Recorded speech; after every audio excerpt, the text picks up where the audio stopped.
पुणे जिल्ह्यात सोने सांगवी तालुका शिरूर येथे बैलगाडा शर्यत रंगली। 700 बैलगाड्यांसह बैलगाडा शर्यतमध्ये घेतला सहभाग। रांजणगाव गणपती येथील नामवंत बैलगाडा मालक कैलासवासी बबनराव सदाशिव खेडकर यांचा गाडा 10.85 सेकंदसह घाटाचा राजा ठरला आहे।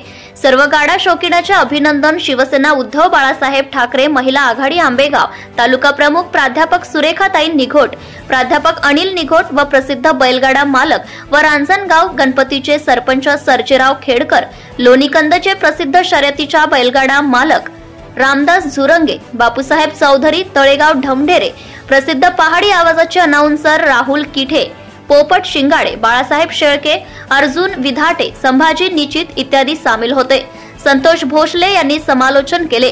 यात्रा कमिटीचे मल्हारी शेठ काळे, सरपंच रेखाताई काळे, प्रमोद डांगे, हिरामन डांगे, हनुमंत दाते व इतरांनी यात्रेची उत्तम व्यवस्था नियोजन केले। तेज तुफान न्यूज ब्युरो रिपोर्ट, सोने Sangvi, Pune. Subscribe now and press the bell icon. Never miss an update.